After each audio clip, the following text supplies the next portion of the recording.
It started with footsteps, not heavy ones, not like someone stomping around in a rage. No, these were slow, deliberate, measured. Every night, just after midnight, I'd hear them pacing back and forth in the apartment above mine. At first, I didn't think much of it. Old building, thin walls, sound carries. That's what I told myself. But the pattern was always the same. 5 steps forward, pause. 5 steps back, pause. Over and over for hours. Sometimes it would stop abruptly, only to start again a few minutes later, as if whoever it was had remembered they weren't done yet. I tried not to let it bother me. Wore headphones, turned up the white noise machine.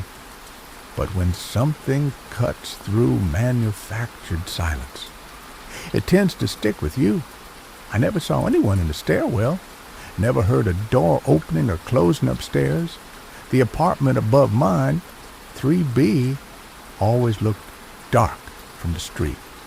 No lights, no signs of life. That should have been my first clue. But I just assumed whoever lived there kept to themselves. Isn't that what we all do? Mind our own business, avoid asking questions we're not sure we want answered. One night, after a particularly long day, I fell asleep on the couch with my headphones on, trying to drown out the pacing. And that's when I had the dream. In the dream, I was standing in my own apartment, but it wasn't quite right. The walls were a little too tall, the shadows a little too long, and from above me, through the ceiling, I could hear the footsteps as clear as if they were right over my head. But then, the floorboards above started creaking, slowly bowing down toward me, like someone or something was pressing its weight against them, trying to push through. I remember backing away, staring up as cracks splintered across the ceiling, and then a voice, not loud, not angry, just a whisper slipping through the cracks. "Come upstairs." I woke up instantly, heart pounding, drenched in sweat. The room was silent, but then, faintly, just above me, the footsteps started again. 5 steps forward, pause. 5 steps back, pause. You ever feel like your body knows something before your mind does? Because in that moment, I knew something wasn't right. Not with this building, not with whoever was up there, not with me. The next morning, I told myself I was being ridiculous. It was just a dream. A weird one, sure, but nothing more. Still, I couldn't stop thinking about that voice. "Come upstairs." It didn't sound threatening in the dream, but it didn't sound friendly either. More like a fact, an inevitability. All day I kept glancing at the ceiling like I expected something to start leaking through. Water, plaster, or worse. By the time night fell, I'd convinced myself to do what I should have done months ago. Go upstairs. At least, take a look. Isn't that what you would have done? Just to make sure? The hallway was quiet as always. My footsteps echoed down the chipped linoleum floor as I climbed the stairs. 3B. The door was, well, it was exactly what you'd expect from a place no one had lived in for years. Paint peeling, the brass number hanging by a single nail like it was just waiting to fall. But what stopped me wasn't how the door looked. It was the small strip of masking tape stretched across the crack where the door met the frame, brittle with age, discolored, but unbroken. No one had opened that door in a long time. At least, that's what I thought. Until I leaned in closer and realized the tape was perfectly smooth, except for the faintest indentation right at the center, like it had been pressed in and then smoothed back out. That's when I felt it. A breeze, a cold draft seeping through the seam of the door.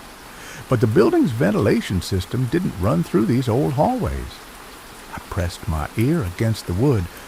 At first, nothing but silence. But then, a sound. Software almost imperceptible. A melody. Someone humming. No, not humming. Singing. The words barely carried through, but I caught a few. "Hello, darkness, my old friend." I jerked back. Sound of silence. It's funny, isn't it?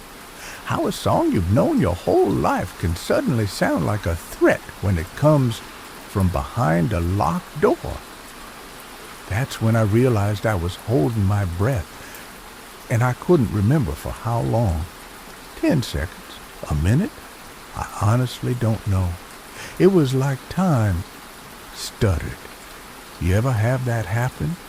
When you're so focused, so fixated, that your brain forgets how to clock the second? I shook myself out of it and hurried back down to my apartment, locking the door behind me like that would somehow make a difference. The rest of the night, I kept telling myself it was nothing. Old building, weird acoustics. Maybe someone left a radio playing in one of the storage units upstairs. But deep down, I knew better. The dream hadn't been just a dream. It was something else, a message, or maybe an invitation. I barely slept that night. Every time I started drifting off, I thought I heard footsteps above me. But now they weren't pacing. They were moving toward the stairs. By the next evening, the air in my apartment felt different. Heavier, like the walls had swollen inward, pushing the space tighter around me. Every creak from old pipes sounded like footsteps now, but not above. Closer. I kept glancing at my door, half expecting to see the knob turn on its own. Part of me wanted to leave, just grab my keys, walk out, and never look back. But another part, that same stubborn curiosity that made me go upstairs the day before, it kept whispering, "Go back." So I did. At midnight, like always, I climbed the stairs to the 3rd floor. The hall was even colder than I remembered, and when I reached 3B, the tape was gone. Not ripped, not hanging, just gone. The door itself was ajar, not much, just enough to see the sliver of darkness inside, and from that crack, that same faint melody drifted out. "Hello, darkness, my old friend." It wasn't loud, barely more than a whisper, but it was there. I stood frozen, hand hovering over the doorknob. What would you have done? Would you have walked away? Or would you have pushed the door open? I pushed. The door groaned as it swung in, revealing a room swallowed by shadows. Dust motes drifted through the air, illuminated by the weak light spilling in from the hallway. At first glance, it looked empty, but then my eyes adjusted. The furniture, faded and sheet-covered, stood like silent witnesses around the room, and in the center, the old wooden floorboards, warped, splintered in places, but there, in the dust, were footprints, leading from the far corner of the room to the spot directly above where my bed would be downstairs, and they weren't faded, they were fresh. I swallowed hard, forcing my legs to move closer, tracing the path of those prints.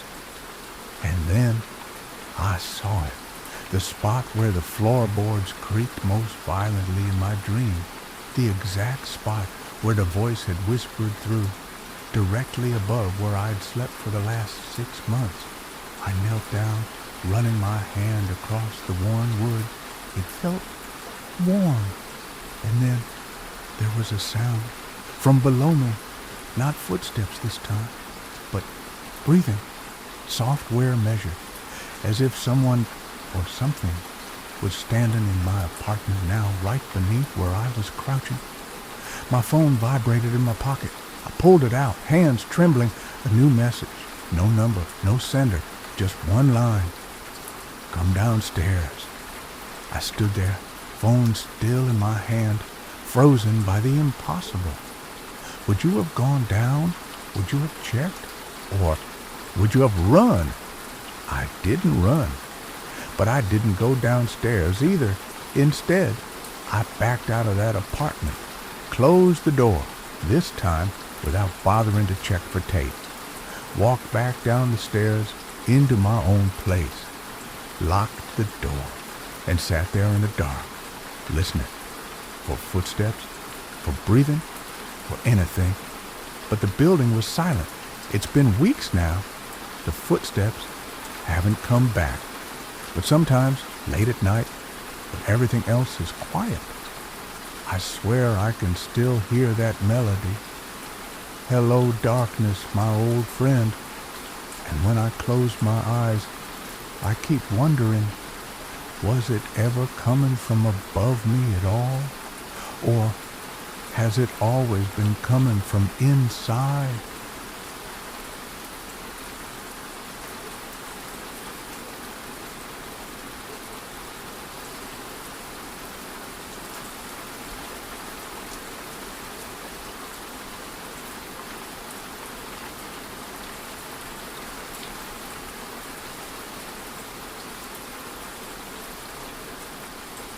It always started the same way.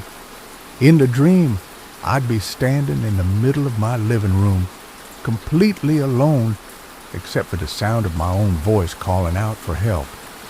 Not from me, from somewhere else in the apartment. A muffled, desperate version of myself. Help me. The first time it happened, I dismissed it. Just a bad dream, right? We all have those. But then it happened again and again. Every time, the same setup. I'd be in the living room, frozen in place, unable to move. And from somewhere, sometimes it felt like the bedroom, other times the closet. I'd hear my voice pleading, begging, help me. The strange thing was, I never screamed in my waking life, never even raised my voice. But this version of me, it sounded like someone who'd been trapped for a long, long time. You ever have a dream so vivid that it lingers in the air for hours after you wake up? That's how this was. Each time I jolted awake, I could still feel it. The cold breath on the back of my neck. The weight of something unseen lurking just out of reach. At first I brushed it off. Stress, lack of sleep, the usual excuses. But then I started noticing other things. Small, stupid things I would have missed if I hadn't been on edge. Like the old built-in wardrobe in the bedroom. Its door was always slightly ajar in the mornings, even though I knew I'd closed it before going to bed. And then there were the scratches, at first faint, like scuff marks on the inside of the wardrobe door. But over time, they got deeper, long, thin grooves in the wood, like something or someone had been clawing from the inside. I tried to tell myself it was just old furniture, wear and tear.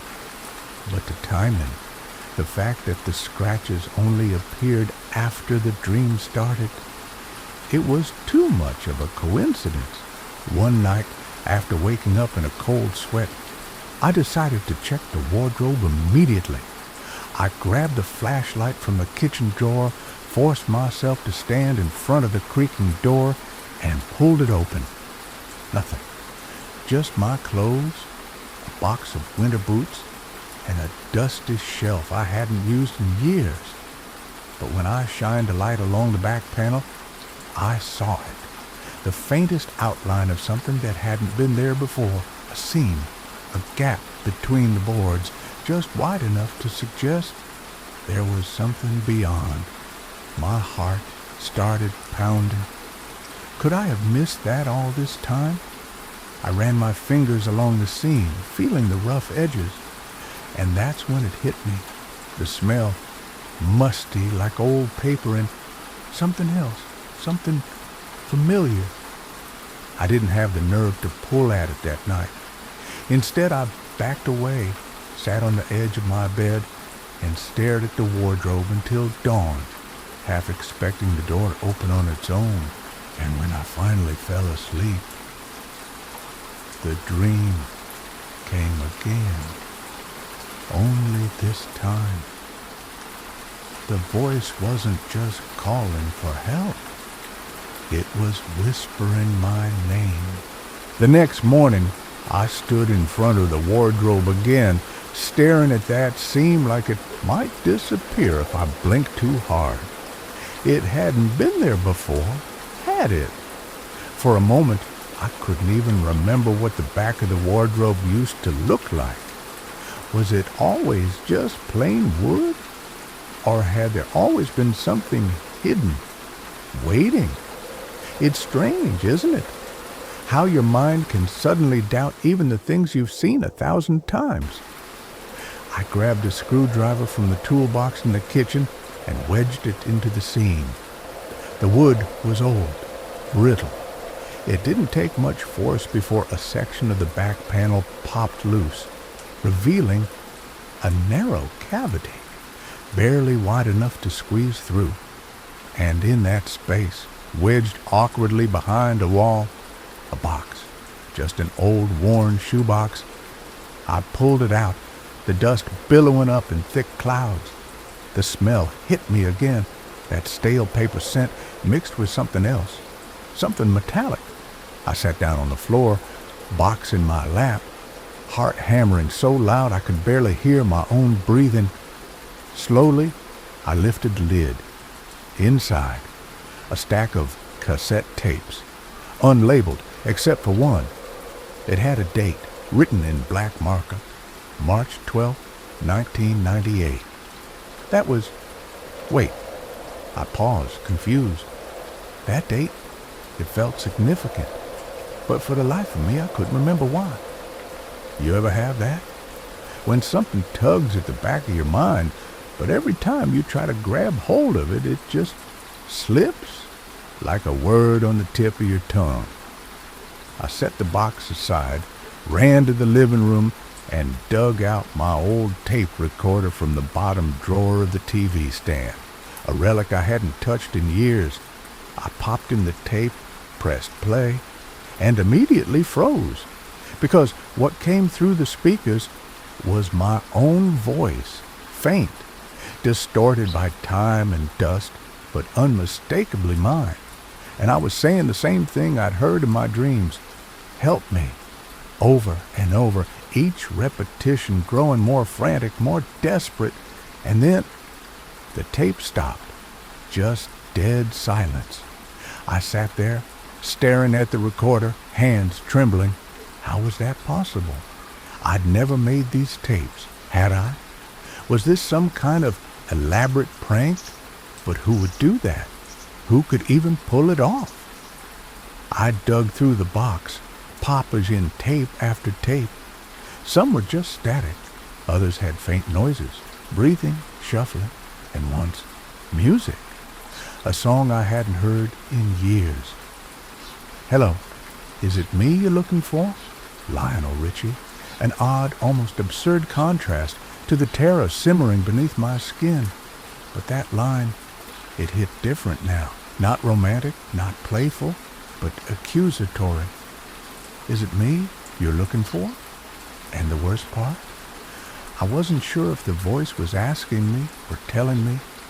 At that moment, I realized something I hadn't wanted to admit. This wasn't just about dreams or subconscious fears. Something or someone had left these tapes here for a reason. The question was, why? Would you have kept listening? Would you have gone further? Because I couldn't stop. Not now. I reached back into the cavity behind the wardrobe, shining my flashlight deeper. That's when I saw it. Another panel, slightly recessed, with something scratched into the wood. Words, barely legible, but enough to make my blood run cold. I'm still here. My flashlight beam trembled as I traced the words scratched into the wood. I'm still here. The letters gouged deep, jagged as if carved in desperation by someone who knew they'd never get out. My heart was pounding so hard it felt like it might crack my ribs. I knew I should stop, close the wardrobe, walk away, forget I'd ever found that scene, those tapes, that voice. But you know how curiosity works, right? It doesn't let go. It clings to you, pulls you in, whispers in your ear that you have to know, even when every part of your body is begging you to leave. So I wedged the screwdriver under the panel and pried. The wood cracked and splintered with a sickening groan, and then it fell away. Behind it was another cavity, deeper this time, and in that space, something glinted under the beam of my flashlight. I reached in, fingers brushing against cold metal, pulled it out slowly. It was a small portable recorder, the kind with a built-in microphone, covered in dust, but intact. There was a tape inside, labeled in the same shaky handwriting, "Final recording." For a second, I just sat there, gripping it tight, unsure if I even wanted to hear what was on it. But of course, I pressed play. The tape hissed to life. And then, my voice, again. But this time, it was different, calm, measured. No desperation, just a statement. If you found this, then I guess I didn't make it out. I stopped breathing. The voice continued, "I've been trapped here for I don't know how long, days, weeks, maybe longer. I can't tell anymore. I've left the others for you, the ones that called for help. But by now I know no one's coming." Then a long pause, a shaky breath, and finally, just "Don't forget about me." The tape clicked off, and in the silence that followed, I realized it wasn't just that the voice sounded like me, it was me, same cadence, same inflections. It was as if I'd made the recording myself. But I hadn't, had I? My hands were ice cold. I sat back, staring into that hollow space behind the wardrobe, feeling what exactly? Fear, grief, recognition? I don't know. All I know is that for weeks after that I couldn't sleep. Every time I closed my eyes, I heard it again. That voice from the tape.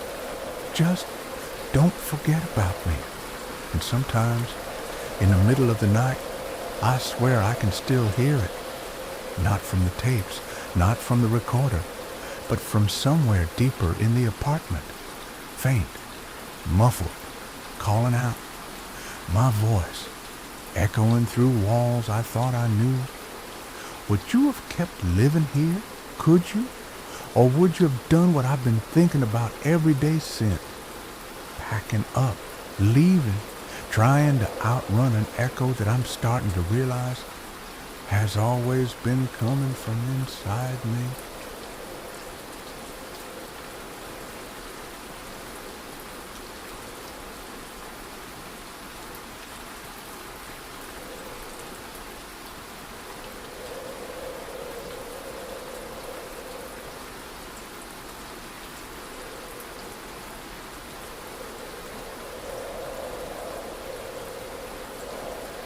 It started small.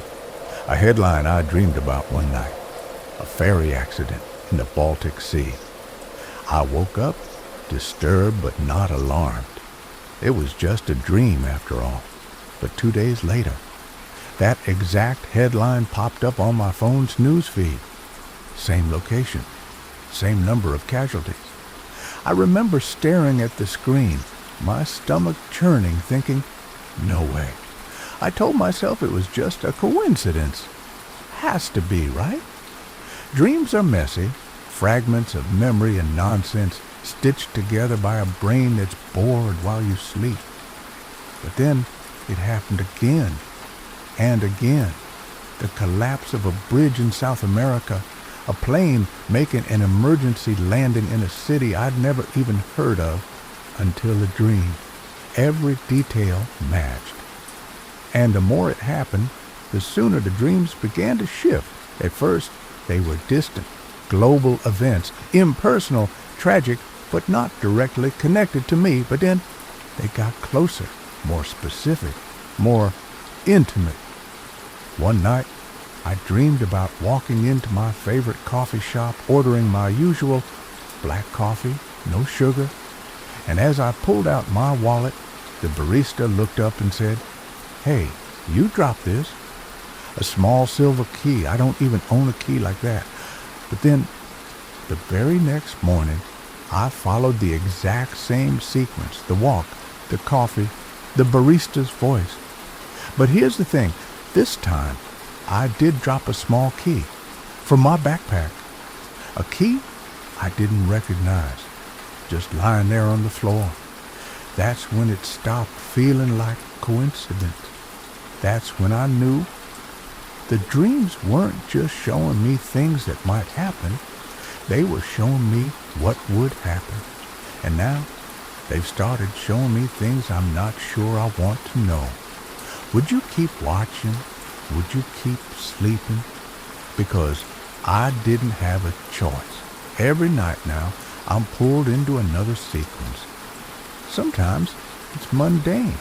Someone dropping a glass at the grocery store, a friend getting a new job. But other times, it's darker, like last night. The dream was vivid, more vivid than any so far. I was standing in my apartment, same place I always am, but everything was silent. No traffic outside, no hum of the refrigerator, nothing. Just me, holding my phone, recording a message to someone I couldn't see. And the last thing I said before the dream ended was, "I'm sorry." Then the screen went black. When I woke up this morning, the first thing I noticed was that my phone was on my nightstand, camera open on record. And there, in the gallery, a video. I haven't played it yet. Not yet.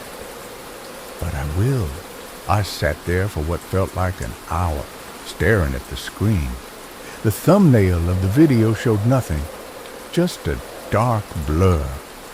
My finger hovered over the play button, but I couldn't bring myself to press it. You ever feel like the moment you know something, you can't unknow it? That's how it felt.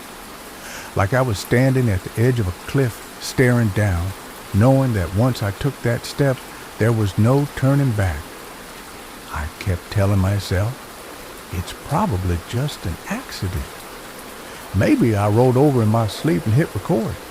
But deep down, I knew that wasn't true, because I remembered the dream. I remembered holding the phone, looking into the camera, saying, "I'm sorry." I didn't remember why. That part was blurry, like a smudge across the memory, just out of reach. It's strange, isn't it? How the most important parts are the ones that always get lost first. Finally, I took a breath and hit play. The video flickered to life, grainy, unfocused at first, and then my face, sitting on the edge of my bed, staring directly into the lens. No expression, just staring for a long time. Then quietly, barely above a whisper, "I'm sorry." And then nothing. The video ended. No context, no explanation. Just my own voice, my own eyes, looking right through me. I should have deleted it, but I didn't. Instead, I just sat there, playing it back over and over, trying to catch something in my tone, in my posture, anything that would explain what was happening to me. That's when I realized something that made my blood run cold. On the nightstand, right next to the phone, was the same small silver key I dropped at the coffee shop. The same one I still didn't know how I'd gotten. I picked it up, turning it over in my hand, feeling its weight.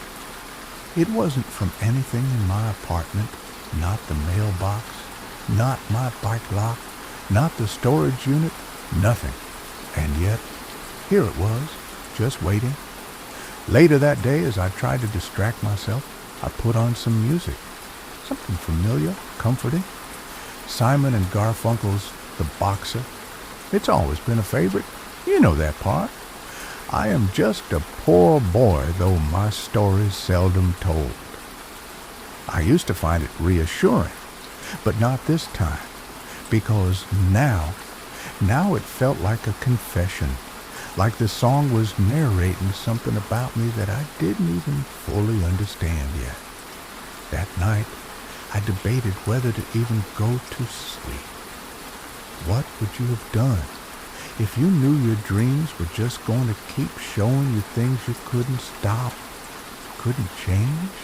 Would you fight it, or would you surrender to it? Because I didn't fight. I couldn't. I fell asleep on a couch. The key is still in my hand, and a dream came again. But this time, it wasn't just images of random events. It was me, lying on the floor of my apartment, phone in one hand, the silver key in the other, and the unmistakable sound of someone or something pounding on the door. 3 times, loud, insistent, and then silence. That's when I woke up, in the dark.